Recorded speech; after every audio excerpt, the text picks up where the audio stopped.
నిన్న ఇచ్చిన మాటను ఇవాళ చాలా ఈజీగా వెనక్కి తీసుకునే రోజులివి. కాని ఒక్క క్షణం ఆలోచిస్తే, ఒకసారి మాట ఇస్తే చాలు, ఆ మాట కోసం తన రాజ్య సంపదలన్నీ పోయినా, ఆఖరికి ప్రాణాలు పోయే పరిస్థితి వచ్చినా సరే వెనక్కి తగ్గని ఒక గొప్ప వ్యక్తిత్వముంది. సీసపద్యం చూస్తే, నిజమానతిచ్చితి నీవు మహాత్మకా, మహినీ గృహస్థ ధర్మంబు, నిధియ అర్థంబు కామంబు యశోను వృత్తియు, నెయ్యది ప్రార్థింప నిత్తుననియు, అర్ధలోభంబున అర్ధిపొమ్మునుటెట్లు, పలికిలేదనుకంటే పాపమెతి, ఎట్టి దుష్కర్మునినే భరించదకాని సత్యహీనుని మోవజాల అనుచు. ఇది సగం పద్యం. ఆహా, ఆ భాషలోని గాంభీర్యం వింటుంటేనే అర్థమవుతోంది. అవును కదా. అయితే ఆ తేటగీతి పద్యం ముగింపు కూడా చదిలేస్తాను. బలుకంది తొల్లి భూదేవి బ్రహ్మతోడ, సమరమున నుండి తిరుగక చచ్చుకంటే, పలికి బొంకక నిజమున పరగుకంటే, మానధనులకు భద్రంబు మరియు గలదే. ఇదండి పద్యం. ఈ పద్యాన్ని ప్రతి పదార్థంతో సహా అక్షరం అక్షరం విడదీసి చూద్దాం. మన విద్యార్థులకు సులభంగా అర్థమయ్యేలా చెబుదాం. పద్యం మొదటి లైన్, నిజమానతిచ్చితి నీవు మహాత్మక, మహిని గృహస్థ ధర్మంబు నిదియా. ఇక్కడ గమనిస్తే బలిచక్రవర్తి గురువును మహాత్మక అని సంబోధిస్తున్నాడు. అంటే ఓ మహాత్మా అని అర్థం. ఎంత గౌరవం ఉందో చూడండి. అవును, ఆయన మాట తీరులోనే ఆ వినయం కనిపిస్తోంది. ఆ తర్వాత నీవు నిజము ఆనతిచ్చితివి అంటున్నాడు. అంటే మీరు చెప్పింది నిజమే అంటున్నాడు. గురువు వాదనను ఆయన ఏమాత్రం కొట్టిపారేయడం లేదు.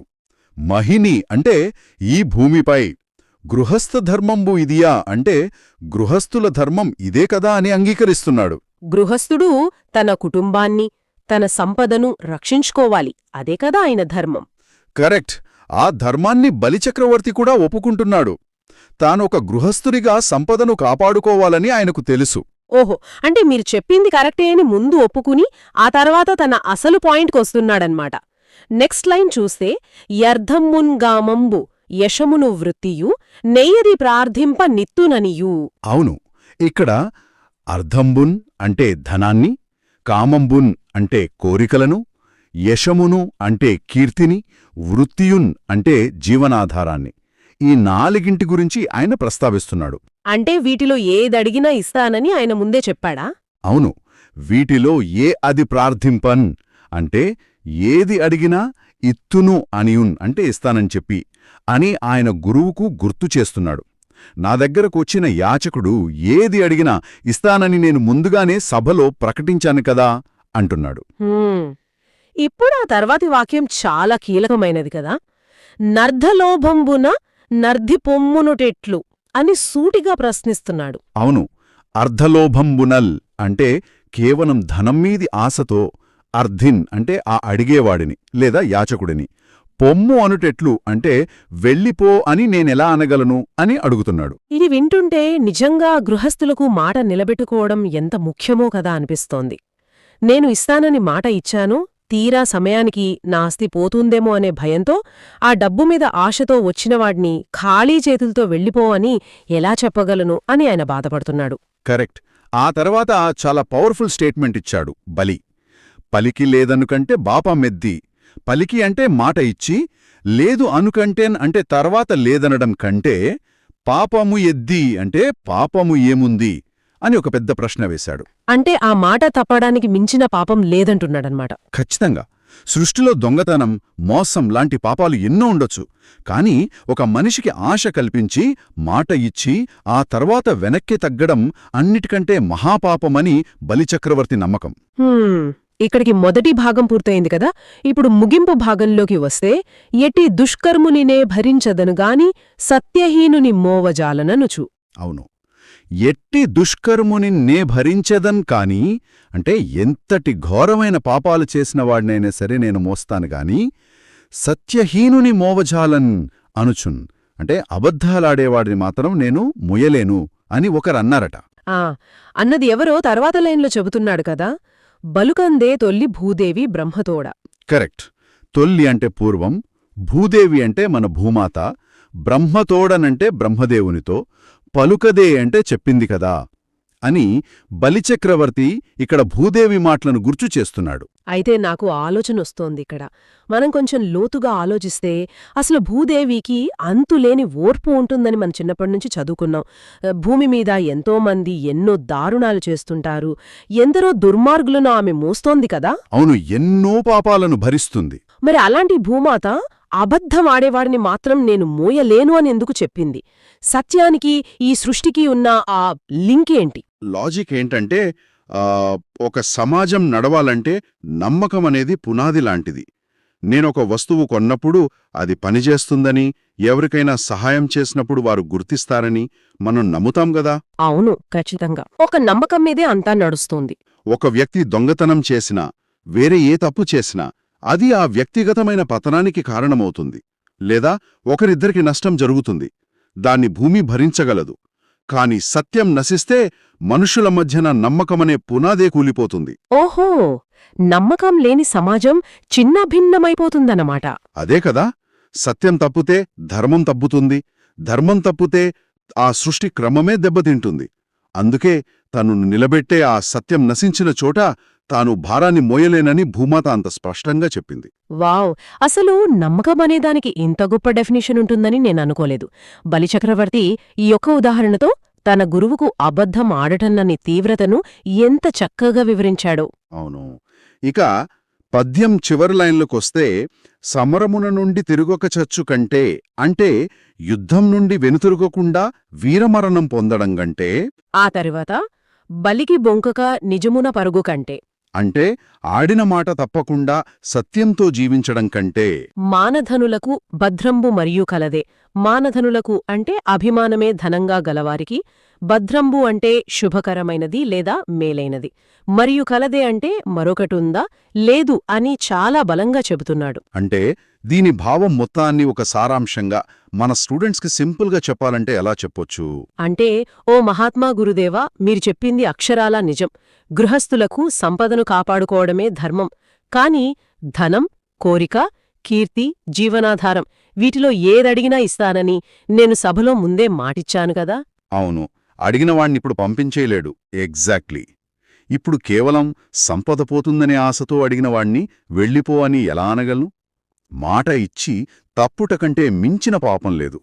పూర్వం సాక్షాత్తు భూదేవే బ్రహ్మతో నేను ఎంతటి పాపాత్ముడినైనా భరిస్తాను కాని ఆడిన మాట తప్పే సత్యహీనుని మాత్రం మోయలేను అని చెప్పింది కదా. చాలా స్పష్టంగా చెప్పింది. కాబట్టి యుద్ధంలో వెనుతిరగకుండా వీరమరణం పొందడం, ఆడిన మాట తప్పకుండా సత్యంతో జీవించడం, ఈ రెండే అభిమానవంతులకు అత్యంత శుభకరమైనవి. అంతకంటే వేరే మార్గం లేదు గురుదేవా అని బలిచక్రవర్తి తేల్చి చెప్పాడు. ఇది ఆ పద్యం వెనుక ఉన్న అసలైన భావం. నిజంగా ఒక గొప్ప కథను, అంతకంటే గొప్ప సందేశాన్ని విన్నట్లుగా ఉంది. అయితే పదాల వజ్రాల లాంటివి. సందర్భాన్ని బట్టి వాటి మెరుపు మారుతుంది అంటారు కదా.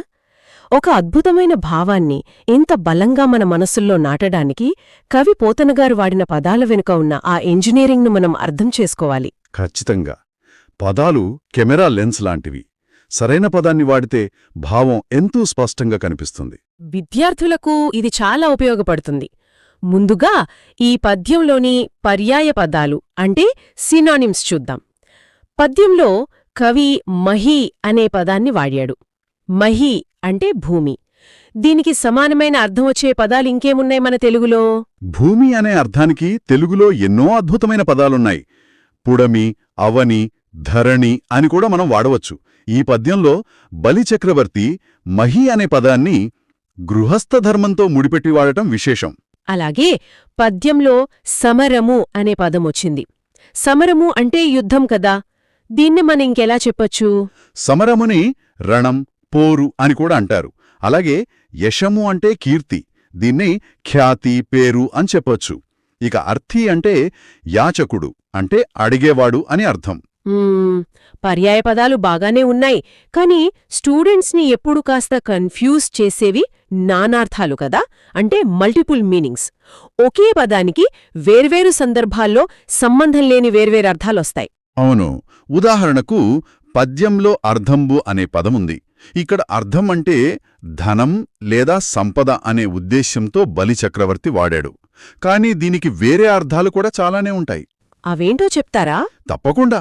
అదే భాషలోని గొప్పదనం కదా. అర్థం అనే పదానికి ధనం అనే కాకుండా సందర్భాన్ని బట్టి ప్రయోజనం, కారణం, వస్తువు అని ఇతర అర్థాలు కూడా వస్తాయి. ఓహో, అలాగే నిజము అనే పదం తీసుకుంటే దానికి సత్యము అని మనకందరికీ తెలుసు. కానీ దానికి ఇంకా ఏమైనా అర్థాలున్నాయా? ఉన్నాయి కదా. దానికి నిశ్చయము, శాశ్వతము అనే నానార్థాలు కూడా ఉన్నాయి. ఇక ధర్మం అనే పదం చాలా ఆసక్తికరమైనది. పుణ్యం, న్యాయం, స్వభావం అనేది మనకు తెలిసినవే. కాని ధర్మం అంటే విల్లు, అంటే ధనుస్సు అనే అర్థం కూడా ఉంది. వావ్, విల్లు అనే అర్థం ఉండటం చాలా కొత్తగా ఉంది వినడానికి. వింటి నారిని సంధించి పట్టుకోవడం ఎంత కష్టమో ధర్మాన్ని నిలబెట్టడం కూడా అంతే కష్టమేమో, అందుకే ఆ అర్థం వచ్చిందేమో. బహుశా ఆ పోలిక చాలా బాగుంది. ఇకపోతే భాష అనేది నదిలాంటిది. కాలంతో పాటు ప్రవహిస్తూ మారుతూ ఉంటుంది కదా. సంస్కృతం నుండి తెలుగులోకొచ్చేసరికి పదాలు ఎలా మారాయో ప్రకృతి వికృతుల ద్వారా తెలుసుకోవచ్చు. బ్రహ్మ అనే ప్రకృతి పదం కాలక్రమంలో ఎలా మారింది? అవును, చాలా సహజంగా ప్రజల నాలుకల మీద నలిగి పదాలు మారుతూ ఉంటాయి.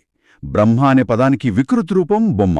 అలాగే ధర్మము అనే పదం ప్రాకృత ప్రభావంతో ధమ్మముగా మారింది. మరి సత్యము అనే పదం? సత్యము కాస్త సత్యము లేదా సత్తువగా రూపాంతరం చెందింది. అలాగే కీర్తి అనే అర్థం వచ్చే యశము అనే పదానికి వికృతి అసము. అదేవిధంగా ఆశ అనే పదం ఆశగా మారింది. విద్యార్థులు ఈ చిన్న మార్పులను గమనిస్తే భాషపై వాళ్లకు మంచి పట్టు వస్తుంది. ఖచ్చితంగా. పదాలు ఎలా పుట్టాయి, వాటి అసలు మూలమేమిటి అనేది వ్యుత్పత్త్యర్థాల ద్వారా, అంటే ఎటిమాలజీ ద్వారా తెలుసుకోవడం నాకు చాలా ఇష్టం. ఉదాహరణకు బలిచక్రవర్తి చివర్లో మానధనులకు అంటాడు. అసలు ఈ మానధనులు అంటే ఎవరు? ఇది చాలా పవర్ఫుల్ పదం. మానధనులు అంటే మానమే, అంటే అభిమానమే ధనముగా గలవారు అని అర్థం. అంటే వాళ్లకు సంపద ముఖ్యం కాదన్మాట. ఎగ్జాక్ట్లీ.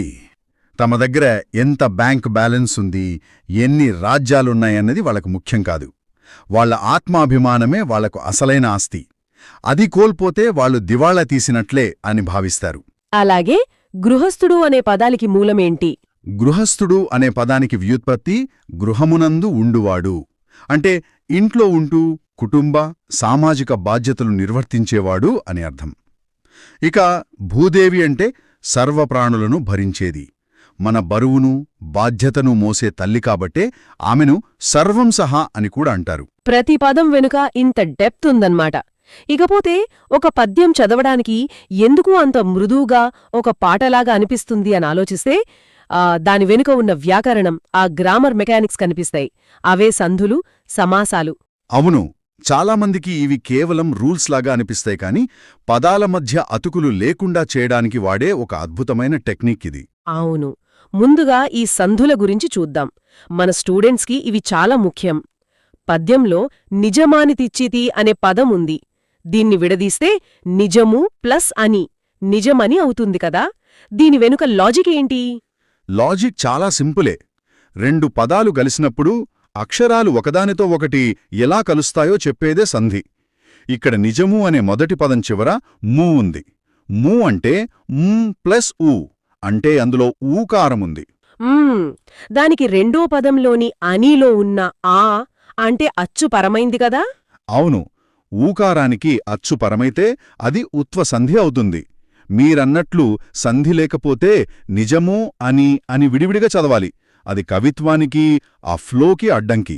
సంధి దాని నిజమని అని స్మూత్గా మార్చేసింది. పద్యంలో ఇలాంటివి ఇంకా ఉన్నాయి. గృహస్థ ధర్మంబు ప్లస్ ఇదియా, గృహస్థ ధర్మంబిదియా అవుతుంది. ఇక్కడ భూలోని ఊకారానికి ఈకారం కలిసింది. ఇది కూడా ఉత్వసంధే కదా. కరెక్ట్, మీరు బాగా పట్టుకున్నారు. అంటే తెలుగు భాష తన పరుగును ఆపకుండా ముందుకు వెళ్లడానికి ఈ ఉత్వసంధి బాగా ఉపయోగపడుతుందన్నమాట. అలాగే పాపము ప్లస్ ఎద్ది పాపమెద్ది, పొమ్ము ప్లస్ అనుట ప్లస్ ఎట్లు పొమ్మునుటెట్లు, ఇవన్నీ ఉత్వసంధులే. అవును, ఇవన్నీ ఉత్వసంధులే. చాలా చక్కగా గమనించారు. కాని పద్యంలో నెయ్యది అనే ఒక పదముంది కదా, దాన్ని విడదీస్తే ఏ ప్లస్ అది వస్తుంది. మరి ఇక్కడ ఈ నే ఎలా వచ్చింది? ఇదొక ప్రత్యేకమైన సందర్భం. ఏ ప్లస్ అది కలిస్తే నెయ్యది అవుతుంది. ఇక్కడ ఎడాగమ సంధి మరియు త్రికసంధి సూత్రాలు వర్తిస్తాయి. తెలుగులో ఆ, ఈ, ఏలను త్రికములు అంటారు. నా ప్లస్ ఏ ప్లస్ అది అని కలిసినప్పుడు వ్యాకరణ సూత్రాల ప్రకారం మార్పులు జరిగి ఆ పదం నెయ్యదిగా రూపం దాలుస్తుంది. వ్యాకరణం ఇంత లాజికల్గా ఉంటుందని స్టూడెంట్స్ అర్థం చేసుకుంటే వాళ్ళకి ఎప్పటికీ మర్చిపోరు కదా. ఇక సమాసాల సంగతి చూద్దాం. పెద్ద పెద్ద భావాలను ఒకే పదంలో కుదించడం సమాసం లక్షణమనుకుంటా. బలిగృహస్థ ధర్మంబు అన్నాడు కదా, దాన్ని ఎలా విడదీయాలి? గృహస్థ ధర్మంబు అంటే గృహస్థుల యొక్క ధర్మం. ఇక్కడ యొక్క అనే విభక్తి ప్రత్యయం వచ్చింది. ఎప్పుడైతే యొక్క వస్తుందో అది షష్ఠీ తత్పురుష సమాసం అవుతుంది. ఓహో, అలాగే అర్ధలోభం అని ఉంది పద్యంలో. అంటే అర్ధము నందు లోభము, అంటే ధనము నందు ఆశ. ఇక్కడ నందు, నన్ అనే ప్రత్యయాలు వచ్చాయి కదా, కాబట్టి ఇది సప్తమి తత్పురుష సమాసమవుతుందా? ఎగ్జాక్ట్లీ, మీరు చెప్పింది 100% కరెక్ట్. సప్తమి తత్పురుష సమాసమే. నేను గమనించిన ఇంకో విషయమేంటంటే, ఇందాక మనం ఎటిమాలజీలో మాట్లాడుకున్న మానధనులు పదం ఈ సమాసాల్లో కూడా వస్తుంది కదా. మానమే ధనముగా గలవారు, ఇలా గలవారు అని వస్తే అది ఏ సమాసమవుతుంది? అది బహువ్రీహి సమాసం అవుతుంది. బహువ్రీహి సమాసమంటే అన్యపదార్థ ప్రధానమైనది. అంటే ఇక్కడ మనం మానము అంటే అభిమానం గురించి మాట్లాడట్లేదు, అలాగని ధనము గురించి కూడా మాట్లాడట్లేదు. మరి ఎవరి గురించి? ఈ 2 లక్షణాలు ఎవరికైతే ఉన్నాయో ఆ మూడో వ్యక్తి అంటే ఆ గలవాడు లేదా గలవారు గురించి మాట్లాడుతున్నాం. అందుకే ఇది బహువ్రీహి సమాసం అన్నమాట. చాలా క్లియర్గా ఉంది. వ్యాకరణం పాయింట్స్ అన్నీ మన స్టూడెంట్స్కి బాగా కవర్ చేశాం. కానీ సాహిత్యపరంగా ఒక కవికి ఉండే అతిపెద్ద ఆయుధం అలంకారం కదా. బలిచక్రవర్తి తాను మాట తప్పకూడదు అనే తన పాయింట్ని నిరూపించడానికి ఏకంగా భూదేవిని, బ్రహ్మను ఉదాహరణగా తీసుకొచ్చాడు. ఈ టెక్నిక్ని ఏమంటారు? దీనిని దృష్టాంత అలంకారం లేదా అర్ధాంతరన్యాస అలంకారం అంటారు. ఇది ఒక అద్భుతమైన వాదనా నైపుణ్యం. ఒక సామాన్య విషయాన్ని చెప్పి దాన్ని సమర్థించడానికి ఒక విశేష విషయాన్ని అంటే ఒక గొప్ప ఉదాహరణను ప్రయోగించడం. ఇక్కడ సామాన్య విషయం ఏంటి? నేను మాట తప్పను అనేది ఇక్కడ సామాన్య విషయం. దానికి బలాన్నిస్తూ ఆ భూదేవే అబద్ధమాడేవాణ్ణి మోయలేనంది కదా అని ఒక విశేషమైన దృష్టాంతాన్ని చూపించడం అలంకారం. ఇలా చేయడం వల్ల ఆ వాదనకు ఎదురుండదు, వినేవాళ్ల మనసులో ఆ విషయం బలంగా నాటుకుపోతుంది. నిజమే, వింటుంటేనే రోమాలు నిక్కబొడుచుకుంటున్నాయి.